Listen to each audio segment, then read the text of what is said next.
in terms of solving it, because they may have some great ideas. Ask They may them not want to first. solve it at all. Or they may not want to solve it at all. They just may want to vent. That's right. And just venting is a wonderful way to reduce stress, especially when you've got somebody on your side. That in itself is so helpful. Being able to just vent about something and feeling like your partner is your best friend. Your partner's your ally. That's what we're trying to create here. Does that make sense? Mm-hmm.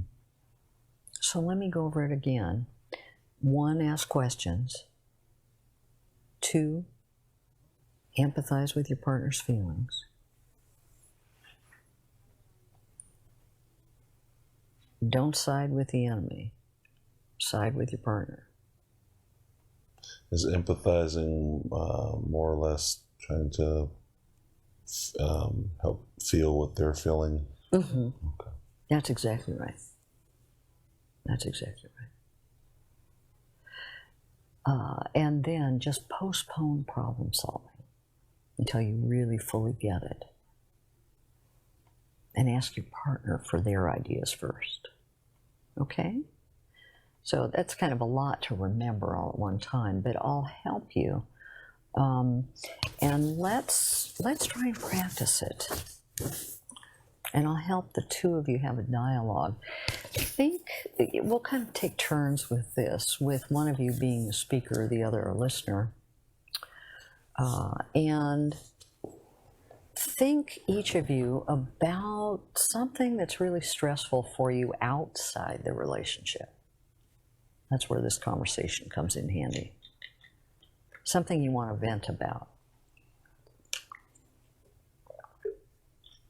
Tell me when you've thought of something.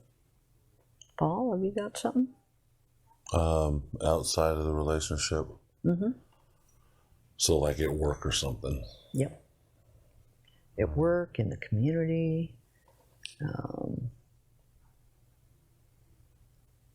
Could be anything. Could be a car. Actually, I do have something that's been bothering me. Okay. So let's just wait for a sec. Chantel, do you have anything? You do. Okay. So who wants to start as the speaker? You want Paul to start? Why don't you start? He came up with it first. Chantel, you got to speak louder, honey. I can't hear you. I said he came up with it first, so I told him he should go first. Rock, paper, scissors.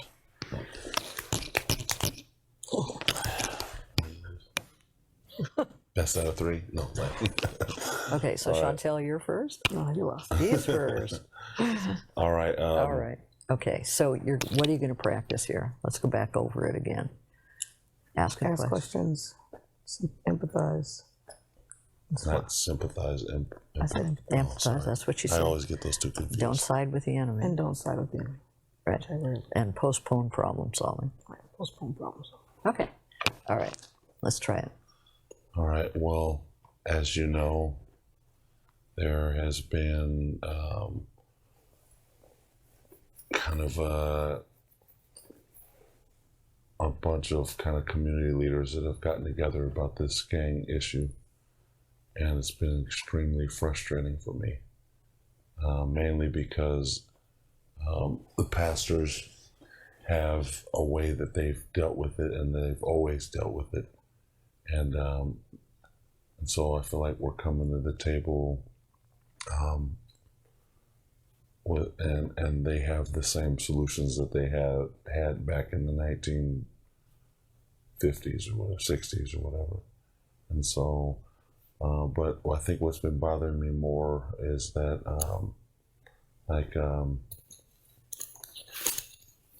there's something in me that wants to do something about it, and that I talked to Kevin, to talk to his friends, to try to pull these kids into a room and reason with them. But it's so, I feel like kids are, I don't know if I'm confident that they care about the same things that I care about, or that we, that work with them, like other youth leaders that work with them. that they even care and if it would do any good bringing them together. And so I'm where I would normally be confident and feel like I can get this done after sitting in that meeting and then talking to the kids that are actually involved in some of the shootings. It's been, I feel helpless. I feel like they're not, I don't know. I don't know if I trust that they would listen, you know? And so I'm trying to put myself in their shoes. Would I listen to someone who I didn't have much relationship with tell me all the stuff not to do, you know? And so that's kind of where I'm at.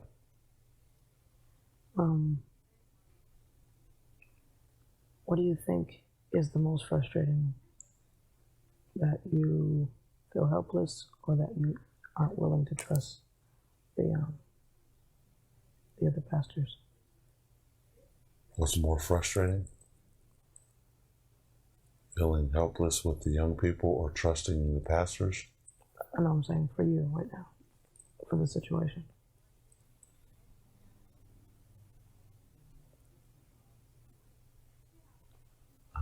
That's kind of hard to answer. I'm frustrated on both ends. Have you thought of any ways, any alternate types of meetings or people that you can include? Okay, let me Is that stop you problem solving? for just a moment, Chantel, because you're quickly moving into problem solving. I'm very wired for that. Yeah, sure. So back away from that for a moment and try asking a few more questions about Paul's feelings about it. Things like, what's the worst part about this for you? Or what are you worried about? Or etc. And then empathize with whatever feelings he states. Okay?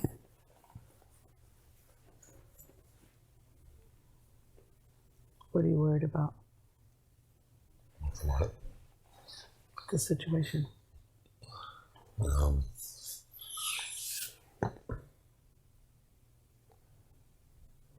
worried about the pastors because I feel like they have an interest and want to increase their membership at church, and they weren't interested in these young people before these incidents happened. It's like they're taking advantage of it as an opportunity to be front and center in the issue. When really, I think it's the youth leaders that tear down from them, the leaders that are my age, that they're now all of a sudden bringing us to the table to see what can be done, and then I'm kind of torn with the young people. I know that we have the kids that we've mentored, that my colleagues and I have mentored, know these kids firsthand, and so. But the frustration is I don't know if I trust those. I don't know those kids, so I don't really trust that they have the same values that we do, that we share. So if they would be accepting of someone coming and reasoning with them and saying, kind of wake up, look at what you're doing to your community, your family. And so I'm worried that they won't listen. The young people won't listen. And because I don't have